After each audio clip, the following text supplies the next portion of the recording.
일식을 좋아하는 저로서는 굉장히 기뻤습니다. 자, 우리 그 맛있는 밥을 먹었으니 일어나셔서 우리 다 와서 찬양에 기뻐함과 함께 노래 부르들이 찬양하시겠습니다.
이번에는 특별히 목사님께서 올라오셔서 우리 찬양 인도해 주시겠습니다.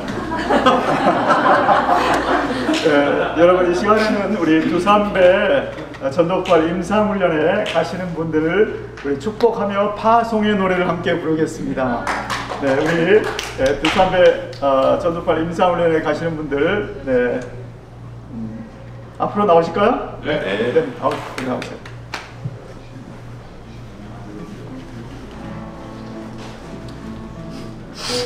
자, 앞으로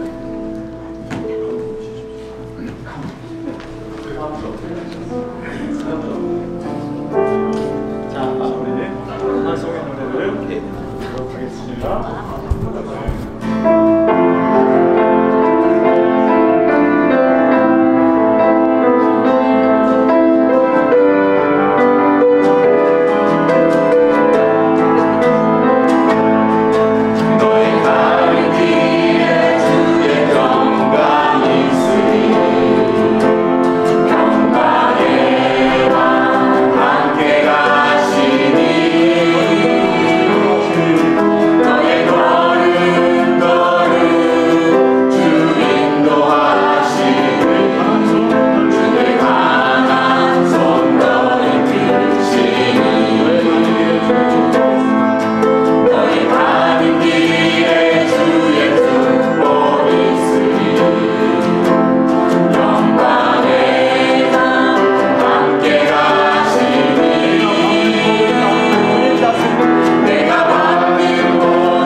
향해서 손을 펴주시기 바랍니다. 그리고 이 시간에 함께 기도하겠습니다. 두산배는 여러분이 아시는 것처럼 영적으로 악한 견고한 진이 있는 곳입니다. 성령께서 역사해 주시지 않으면 아무런 열매를 맺을 수가 없는 그러한 척박한 땅입니다. 성령 하나님, 두산배 전도발 임상훈련 팀을 성령께서 이끌어 주시옵소서. 성령께서 저 강한 견고한 진을 엎어 주시옵소서. 주님, 이 시간에 정말 전도자 또 교사들 훈련자들이 세워질 역사에 도와 주옵소서. 건강과 안전과 모든 주님을 주시켜 주시옵소서. 정말 폭력을 주님께서 지켜주시고 정말 이번 성경 교육에서 놀라운 역사를 주님이 주시고 주님의 영광을 주시옵소서. 이름을 주고 기도하겠습니다.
고마우신 주님, 우리 전도발 임상훈련 팀을 두산배로 파송하여 주신 은혜를 감사를 드립니다. 아버지 하나님, 주님께서 함께 하시는 줄 믿습니다. 아버지 성령께서 크고 강하신 권능으로 역사하시는 줄 믿습니다. 아버지 하나님, 저를 아버지 하나님 발걸음을 주님께서 함께 하시고 인도하시는 줄 믿습니다. 건강과 안전과 아버지 하나님 모든 사역을 주님께서 인도하심에 감사를 드립니다. 아버지 하나님, 힘을 또 인수하신 우리 주인장 장로님을 주님께서 축복하여 주옵소서. 아버지 하나님, 주님께서 지혜와 능력을 주시고 영광과 영권을 허락하여 주옵소서. 아버지 하나님, 한 분 한 분에게 성령의 기름 부으심을 역사하사 아버지 주산배 사역 가운데 아버지 귀한 열매로 하나님께 영광 돌리게 도와 주옵소서. 아버지 한 분 한 분의 아버지 그 속에서 역사하시는 우리 주님이심을 믿습니다. 아버지 하나님, 이번에 아버지 하나님, 우리 팀은 물론이고 아버지 하나님 집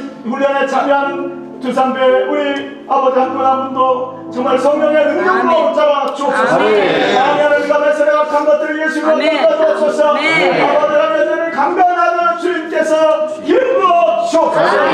아버지 하나님, 모든 주님을 인도하실 주님 찬양합니다. 주님께서 시간마다 역사하심을 믿고 감사드리며 하나님께 영광 돌리옵고 예수 그리스도의 이름으로 축복으로 기도드려옵나이다. 아멘. 주님께 영광을 받습니다. 예, 앉아주세요. 여러분 계속해서 기도해 주시기 바랍니다. 네, 지금 저희 가는데 한 분은 지금 대장암 4기 말기인데 지금 굉장히 힘든 상태에서 지금 가는데 기도하면은 또 힐링하고 안 하면 또 줄고 이러는데 계속 기도하셔서 꼭 갔다 오시게 해주시고 그다음에 이제 우리 6명이 이제 다 강사를 합니다. 그래서 가서 이제 강의를 하는데 진짜 우리가 개교에서는 처음으로 임상훈련을 나가서 하는 거기 때문에 또 우리가 지금 그 떨릴만하고 가니까는 여러분 계속 기도해 주시기 바랍니다. 그럼 우리 이 시간에는 우리 송원 쌤 나오셔서 강의해 주겠습니다.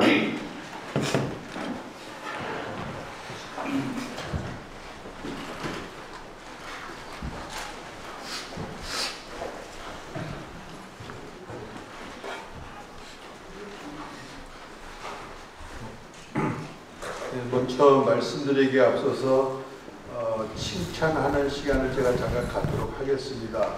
제가 1조에서부터 6조까지 그 기도 후원자방에 들어가 있습니다. 근데 한 3주 전에 올라왔던 글이 있어서 제가 너무 감동을 받아가지고 말씀드리고 제가 말씀을 이어가도록 하겠습니다. 그 박수연 집사님이 훈련자이시고 강원주 집사님 훈련자시고 또 송남희 집사님 훈련생이신데요. 송남희 집사님께서 올린 글인데 주위에 계신 분 중에 그 30년 동안 이렇게 우울증으로 집에 안 나오시는 분이 계시대요. 그러고 친구도 없으시고 이제 교회도 지금 참석하지 않으시고 또 교회에 다른 분들한테 상처를 받으셔가지고 지금 안 나오시고 계시는데 송남희 집사님께서 매주 찾아가셔가지고 선물 전해주시고 만나주시고 그럽니다. 그리고 이번 70기 마지막 그 복음 전하는 거를 그분을 전하시겠다고 그런 글을 쓰셨어요. 그래서 제가 너무 감동이 돼서 오늘 박수로 그보다 한번 격려해 주는 시간 갖도록 하겠습니다. 오늘의 주제는 갈등이 없는 관계를 만들려면 이라는 주제로 제가 말씀을 드리려고 해요. 갈등이 없는 관계를 만들려면 서로 간의 대화의 말을 잘 듣고 공감할 줄 알아야 된다고 생각을 합니다. 그래서 그거에 대해서 말씀을 드리려고 하는데 공감을 짧은 시간에 말씀드릴 수도 없고 저도 공감을 잘하지 못하는 입장에서 또 뭐 제가 이렇게 말씀드린다고 되는 것도 아니고 공감이 무슨 의미인지 어떤 개념인지에 대해서 제가 심리적인 상황과 신앙적인 상황에 대해서 말씀드리려고 합니다. 먼저 심리적인 쪽의 상황의 공감에 대해서 말씀드리겠습니다. 첫 번째는 상대방의 견해를 테이킹하는 것이 그 공감하는 것입니다. 대화 중에 서로 대화할 때 내 안에 생각이, 내 안에 감정이 꽉 차 있으면 사람은 본능적으로 상대방의 대화를 들을 수가 없습니다. 상대방의 이야기가 안 들립니다. 청각적으로 안 들리는 것이 아니고 본능적으로 자동적으로 귀를 막아버리기 때문에 귀담아 듣지 않게 되어 있는 게 사람의 속성입니다. 그래서 상대방의 견해를 테이킹할 수가 없습니다. 그러면서 상대방이 하는 말을 또 내 생각하고 그럴 때 그분은 어떻게 생각해? 이 사람이 하는 얘기가 나랑 내 생각이랑 맞는가 안 맞는가에 대해서 집중을 하고 있어요. 그러면은 이미 공감은 사라진 거라고 봐야 됩니다. 공감은 없다고 봐야 되겠죠. 우리의 일상생활이나 우리의 전도폭발에서 나하고 생각이 틀린 경우가 있을 수가 있어요. 이럴 때 그렇지만 다른 경우는 있을 수 있어도 틀린 경우는 있을 수가 없습니다. 그거는 우리 크리스천은 틀린 경우는 2단뿐이 없기 때문입니다. 2단은 다른 게 아니고 틀린 거기 때문에 그렇습니다. 그리고 우리의 믿음 생활에는 상대적인 것이 너무나 많습니다. 상대적인 것은 뭐냐면 저 사람은 기도를 저런 방식으로 하는구나. 저 사람은 묵상을 저런 방식으로 하는구나, 뭐 이런 식으로 큐티를 저런 방식으로 하는구나, 이렇게 나랑 다르구나라는 방법적인 차원에서 다를 수가 있습니다. 그런 측면에서 나는 맞고 저 사람은 틀리구나라고 생각하는 것은, 그런 문제는 틀리고 그렇게 생각한다면 심각한 것입니다. 그렇게 본다면 그런 맥락에서 상대방의 견해에 있을 때, 나는 상대방이 나하고 견해가 틀릴 때 나는 동의는 안 하지만 그렇게 생각할 수가 있구나, 이런 식으로 테이킹하는 자세가 필요합니다. 나랑 틀릴 때. 그리고 두 번째는 공감의 본질인데요. 상대방이 말이나 감정을 느껴주는 것입니다. 이것은 설명드리기가 좀 힘드니까 제가 예로 말씀을 드릴게요. 부모가 아이를 포옹하여 주면 그것이 공감인 것이죠. 감정을 행동으로 터치하는 것이 허그라고 생각한다면, 말할 수 있다면, 엄마가 아이를 허그해 주는 것이 사랑하는 것이고 포옹해 주는 것입니다. 부부가 서로 안아주고 품어주고 나를 품어준다면 나를 공감해 주는구나 하고 생각이 들게 되는 것이죠. 공감의 본질은 그 사람이 가지고 있는 감정을 그대로 느껴주는 것입니다. 신앙적인 면에 있어서 공감은 남 얘기를 잘 들어주는 것이거든요.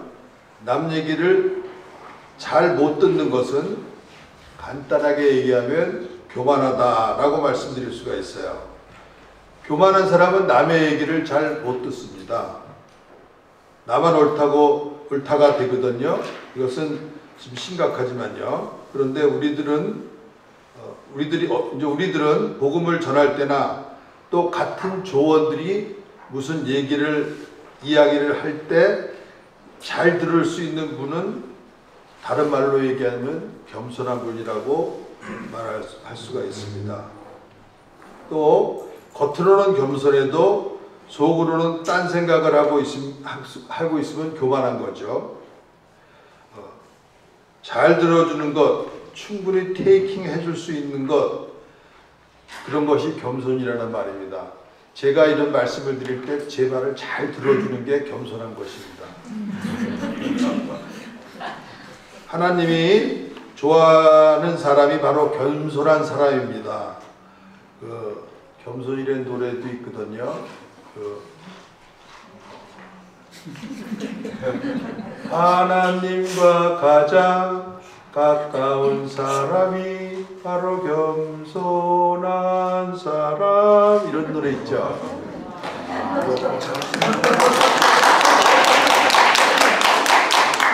남이 이야기를 할 때 자기 생각만 하다가 말을 딱 중단시키고 자르고 자기 이야기를 한다면 신앙적인 면에서는 교만하다고 할 수가 있어요. 그런 분은요. 지금 제가 이제 말씀드린 게 5분이 다 돼가는데, 여태까지 공감에 대한 신앙적인 부분하고 심리적인 부분을 말씀드렸습니다. 우리 전도폭발 안에서도 훈련자와 훈련생의 그런 구분이 있죠. 경계가 있습니다. 대화 중에 말을 잘 들어줘야 되는 사람이 누구일까요? 대화 중에 말을 잘 들어줘야 되는 사람.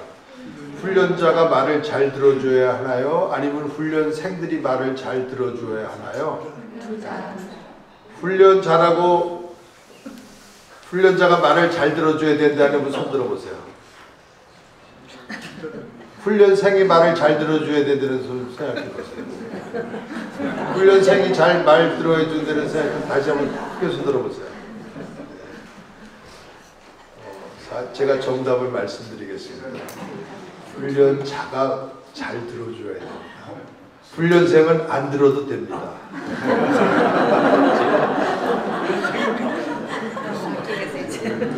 훈련생은 훈련 중이기 때문에 엉뚱한 소리를 해도 괜찮습니다. 훈련생들은. 그렇지만 훈련생이 얼마든지 엉뚱한 소리를 해도 일단은 테이킹을 해줄 수 있는 힘.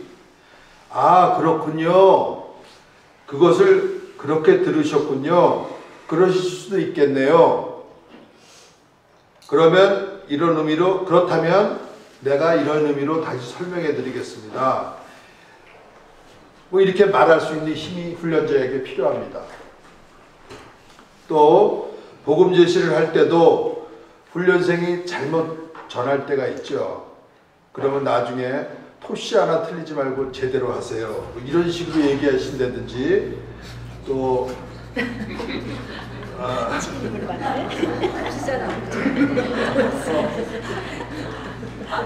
또 조금 그렇다고 틀린다고 해서 복음이 전해지지 않는 거 아니에요. 성령님이 함께 해주시기 때문에 틀리게 전해도 대상자들은 눈물 흘리고 복음 듣습니다.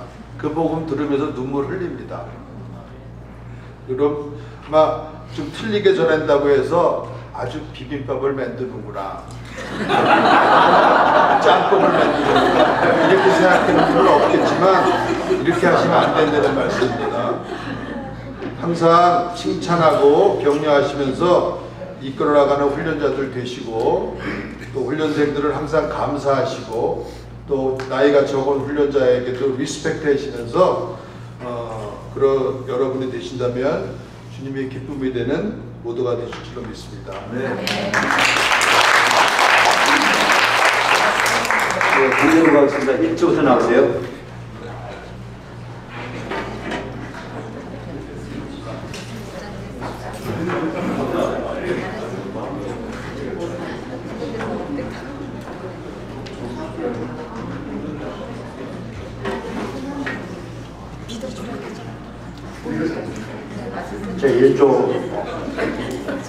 제1조 훈련자 정명석, 준훈련자 최은선, 훈련생 박민철, 이혁성 방문 보고드립니다. 저희는 23세 되시는 미혼 여자분을 만났습니다. 그분의 종교 배경은 기독교이고 직업은 대학 연구원이었습니다. 천국 갈 확신은 없었고 이유는 자신의 선행이었습니다. 해석은 확실 부족한 신자였습니다. 훈련자는 서울은 결실, 즉성, 양육 부분을 제시하였고 준훈련자는 은혜, 인간 부분을 제시하였고 훈련생은 하나님, 예수 그리스도 믿음 부분을 제시하였습니다. 결과는 결신이었습니다. 즉성 양육은 하였고 후속 양육은 예배 참석을 약속하였습니다. 방문실 느낀 점은 우리 이혁성 집사님 따님이었는데 우리 이혁성 집사님의 딸에게 예수 그리스도의 복음과 간증을 처음부터 끝까지 진지하게 듣고 질문에 답하여 그동안 막연했던 영구원의 구원의 확신을 마음으로 믿고 입으로 고백할 수 있는 성령의 역사하심을 통하여 변화된 모습을 보게 하였습니다. 그리고 그동안 주일 예배를 가끔씩 이벤트형으로 나갔는데 이제는 주일 예배 및 신앙생활을 잘하기로 약속하였습니다. 그리고 기도 제목은 대학 졸업 후 연구원으로 근무하며 수의대학에 진학하기 위해 그날도 원서 쓰다 오셨다고 합니다. 원서 제출해야 할 원서를 잘 완성하여 원하는 대학에서 공부할 수 있도록, 그 다음에 신앙생활 잘할 수 있도록 기도 부탁하였습니다. 이 모든 영광을 하나님께 올려드립니다.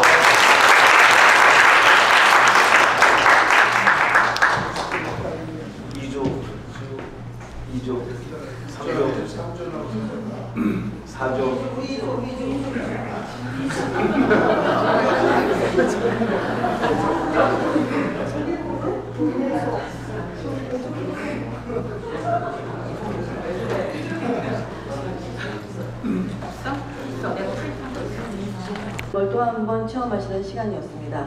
이 모든 영광 함께 올려드립니다.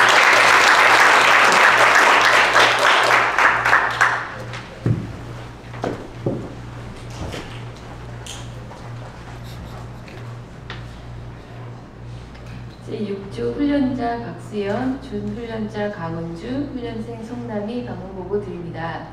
저희들은 50세 되신 기혼 여자분을 만났습니다.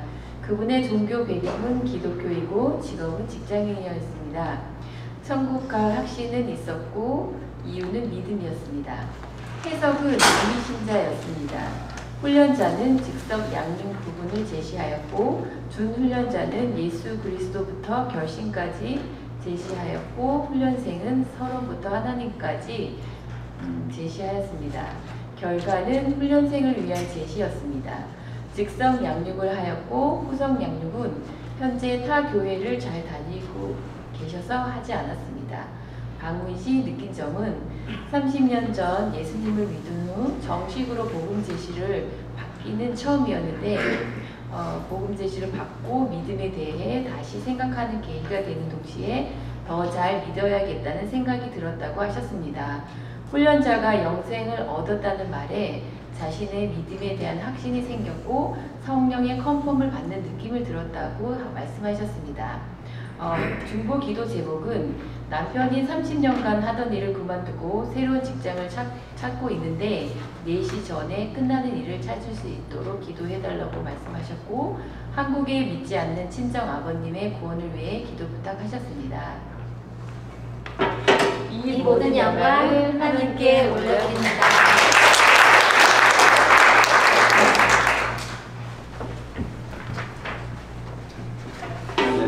시간 늦어서요. 그냥 분방하겠습니다. 8시 50분까지 돌아오시기 바랍니다.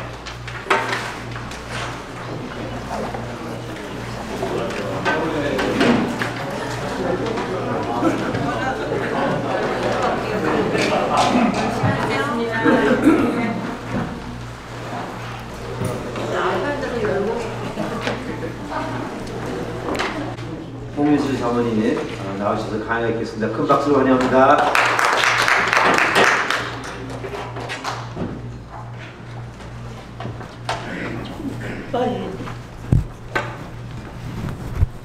안녕하세요. 되나요? 네, 안녕하세요. 반갑습니다. 일주일 동안 어떻게 주님의 은혜 가운데 평안하게 지내셨죠? 네, 감사합니다. 기도하고 시작하고요. 함께 나누기 한 주제 한 2개 하고 그다음 우리 시험을 보고 수업 시작하겠습니다. 기도하겠습니다. 하나님 아버지 은혜와 사랑과도 지내게 하여 주심을 감사드립니다. 이번 70기에 이렇게 훈련생으로 불러주시고 우리가 하나님이 가장 기뻐하시는 일, 또 저희가 복음을 전하면서 많은 열매를 맺어 하나님께 올려드리는 복된 시간마다 하나님께서 도와주시고 성령님이 함께하여 주셔서 많은 열매를 맺을 수 있도록 도와주세요. 또 저희들에게 여러 가지 이렇게 복음을 전할 수 있는 새 힘도 주시고 할 때마다 아버지 하나님의 그 은혜에 저희들이 젖어들을 수 있도록 성령이 역사하여 주세요. 지금도 살아서 역사하시는 존귀하신 예수 그리스도 이름으로 기도드립니다. 네, 7과 결심 초청 대목인데요. 이 시간에는 함께 나누기에 2가지 주제가 있습니다. 언제 예수님을 영접하셨나요? 본인들이 다 생각하고 계시겠죠? 그리고 2번째는 예수님을 생각하면 가장 먼저 떠오르는 생각은 무엇입니까? 예수님을 생각하면 가장 먼저 떠오르는 생각은 무엇입니까? 네. 좀 나눠주시겠어요, 어머니?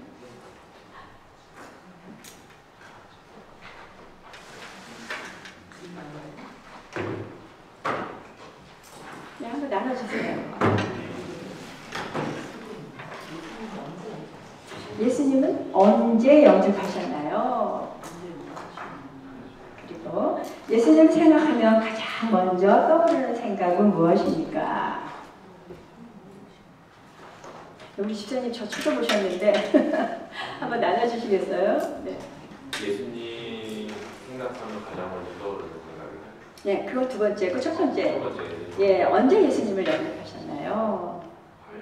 저는 모태 신앙이었는데 생각을 안 한 거는 유치원 때나 초등학교였던 것 같아요. 네, 그때부터 생각이 나요. 그 예수님 생각하면 가장 먼저 생각이 나는 거. 집사님 저 문 좀 닫아주시겠어요? 감사합니다. 사랑. 네, 사랑. 네, 한 번만 더. 우리 여기 앞에 계신 10조 계신 우리 집사님? 네, 한번 나눠주시겠어요? 저는 고등학교 2학년 때 수련회 가서 뜨겁게 만났습니다. 그리고 예수님 하면 생각나는 거? 그때 만났을 때 십자가에서 돌아가시는 그 모습이 생각나서 예수님 생각하면 그 생각이 나더라고요. 나눠주셔서 감사합니다. 저는 예수님 언제 영접했나요? 그러니까 저도 모태신앙이고 저희가 한 4대째 있는 집이고 유학생을 불러서 그거 고등학교 때죠? 입교하고 아마 수련회 때 저도 하나님을 더욱더 뜨겁게 만난 것 같습니다. 그리고 예수님을 생각하면 가장 먼저 떠오르는 생각은 저는 생명입니다. 부모님은 저를 이 세상에 태어나시게 하셨습니다. 그러나 예수님은 영원한 생명을 주신 분입니다. 모든 사람이 태어나는 몇 년도, 몇 월, 며칠 있죠. 근데 예수님이 이것의 기준이 되십니다. 예수님의 탄생이 기준이 되는 거예요. 예수님이 오시기 전은 주전이라고 그러죠. BC, Before Christ.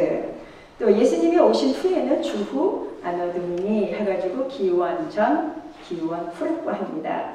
이 세계 역사의 기점의 중심이 되는 분이 예수님으로 기준으로 합니다. 예수님은 우리 인간이 죄로 인하여 하나님과 관계가 끊어졌던 이 관계를 회복시키고 또 생명을 주시려고 오셨습니다. 이제 모든 사람은 예수님이 주신 생명으로 살아가는 것입니다. 저는 예수님 때문에 이 세상에서 영생의 삶을 풍성히 누리고 살다가 이 세상을 떠나면 영원한 하나님의 나라로 가는 것을 확신합니다. 그래서 저는 예수님을 생각하면 가장 먼저 떠오르는 생각은 생명입니다. 네, 이렇게 나눠줘서 너무 감사하고요. 우리 지난 시간까지 복음 5개 생각나세요? 은혜, 인간, 하나님, 그리스도, 믿음. 거기서 제일 뼈대라고 하는 거 있죠? 1번, 2번. 네, 그것만 한번 리뷰하고 그 다음에 우리 준비해 주시면 좋겠습니다. 우리 시범을. 네, 우리 한번 해볼까요? 은혜부터. 시작. 영생은 값없이 주시는 하나님의 선물입니다. 그러므로 선물이기 때문에 돈이나 자격으로 얻는 것이 아닙니다. 두 번째 인간. 인간은 죄인입니다. 죄인은 자신을 구원할 수 없습니다. 하나님은 자기를 오셔서 우리를 벌하시는 것을 원치 않으십니다. 하지만 하나님은 의로우시기 때문에 반드시 우리 죄는 벌하셔야만 합니다. 예수 그리스도는 참 하나님이시며 동시에 참 인간이십니다. 예수 그리스도는 우리에게 영생을 선물로 주시기 위하여 십자가에서 죽으심으로 우리의 죄값을 대신 치르시고 부활하셨습니다. 그러니까 믿음으로 보겠습니다. 단순한 지식적인 도움이나 일시적, 한세적 믿음은 구원받는 믿음이 아닙니다. 구원받는 참 믿음은 우리의 구원을 위해서 오직 예수 그리스도만을 신뢰하는 것입니다. 네, 잘해주셨습니다. 우리 시범 한번 거기 결심 초청 시범을 한번 보여주시겠습니다.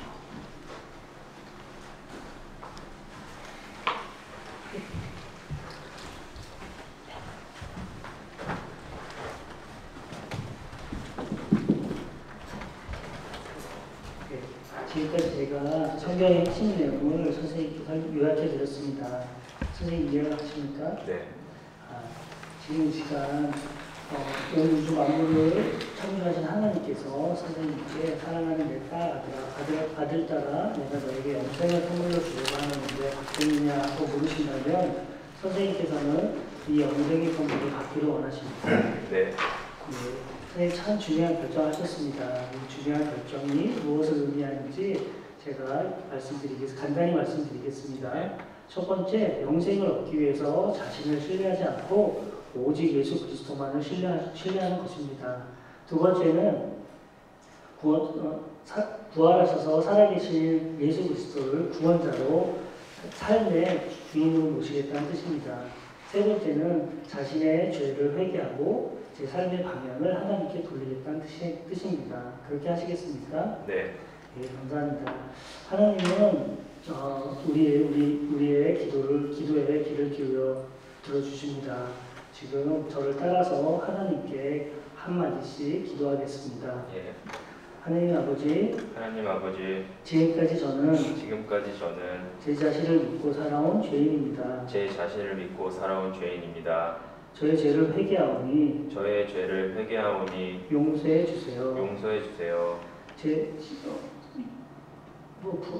예수님께서 저의 죄 때문에 십자가에 죽으시고 부활하신 걸 믿습니다. 지금 이 순간 제 마음의 문을 엽니다. 예수님 제 마음에 들어오셔서 저의 구원자와 제 삶의 주인이 되어 주십시오. 이 모든 말씀 예수 그리스도 이름으로 기도드렸사옵나이다. 아멘. 네, 제가 선생님을 위해서 기도드리겠습니다. 하나님 아버지 감사합니다. 영접하는 자, 그 이름을 믿는 자들은 하나님의 자녀가 되는 권세를 주신다는 말씀대로 하나님의 자녀가 되게 해주심을 감사합니다. 동이 서에서 먹은 것 같이 너의 죄를 멀리 옮겼느니라. 다시는 너의 죄를 기억하지 않으리라는 말씀대로 선생님이 용서의 확신을 주시고 나를 믿는 자는 멸망치 아니하고 영생을 얻으라는 말씀대로 선생님께 구원의 확신을 주시옵소서.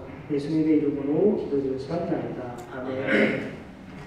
이제 선생님이 기도하신 일이 무엇을 뜻하는지 예수 그리스도께서 하신 말씀을 잠시 읽어주시겠습니까?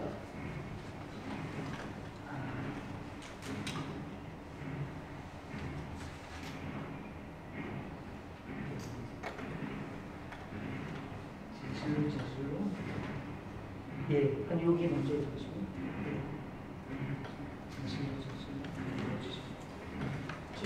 진실로 너희에게 이르노니 믿는 자는 영생을 가졌나니. 믿는 자는 무엇을 가진다고 했나요? 영생입니다. 영생을 가졌다고 했나요? 아니면 이미 가졌다고 했나요? 이미 가졌다고 했습니다. 네. 자 읽어주셨고요. 지금 여기 믿는 자 너희와 예수 그리스도를 믿는 자에게 선생님의 이름을 넣어서 다시 한번 이 부분을 읽어주시겠습니까? 진실로 김승훈에게 이르노니 믿는 김승훈은 영생을 가졌나니. 네, 감사합니다. 이 말씀대로 제가 선생님께 질문 하나만 더 드리겠습니다. 이 말씀의 근거에서 선생님께 질문 하나 더 드리겠습니다. 네. 선생님은 이 말씀의 근거에서 영생을 얻었기에 오늘이라도 만일 세상을 떠나신다면 천국에 가실 확신을 가지고 계십니까? 네. 네, 또 말씀의 근거에서 선생님은 천국을 어떻게 들어갈 수 있다고 생각하십니까? 예수 그리스도를 믿기 때문입니다. 네, 감사합니다. 감사합니다. 네, 너무 잘하시고요. 수고하셨습니다. 우리 이제 저 바인더로 들어오시고요. 결심 초청하기. 거기에서 두 번째 동그라미 2번이죠. 결심에 관하여 일반적 고려 사항인데요. 결심에 관한 일반적인 우리가 알아야 될 것을 조금 얘기합니다. 첫 번째, 강가로 1번. 결심은 비행기 조종에서 착륙과 같아서 아주 철저히 준비를 해야 한다. 우리가 비행기 조종에서요, 이륙과 착륙이 가장 긴장된 순간이고 위험하고 또 사고도 많이 난다고 합니다. 마의 11분이라고 이륙 후 3분, 착륙 전 8분이 그렇다고 해요. 우리 앞에 서론에서 2과 배우셨을 때 그때 비행기의 이륙이라고 하면 비행은 쭉 우리가 복음 제시한 그 단계가 비행이고요. 그 다음 지금 결심에 왔잖아요. 이거는 비행기의 착륙과 같아요. 그래서 더 중요하고 이 결심 부분은 대상자가 복음을 받아들이는 결정적인 단계입니다. 그래서 철저히 준비를 하셔야 합니다. 두 번째, 결심 절차는 복음 제시 다른 부분보다 더욱더 주의 깊게 배우고 또한 두 배는 더 연습을 해야 한다. 네, 왜냐하면 실제로 우리가 복음 제시 이렇게 하고 그 다음에 결심 절차로 들어갈 때 우리 훈련생님들이 아마 1단계에서 찬스가 많이 있지 않아요. 많이 있으면 한 2번 정도 있고 복음 제시 그 5가지 거기에 외우시느라고 열정을 쏟고 진짜 이제 결심을 가야 되는데 거기 와서는 저희가 시간도 없고 외우는 거를 이렇게 많이 못했어요. 그러니까 지금부터 2배는 더 결심 부분을 연습을 하셔야 됩니다. 그리고 또 두 번째 보면 악한 사탄의 방해가 강력하게 일어날 우려가 있기 때문입니다.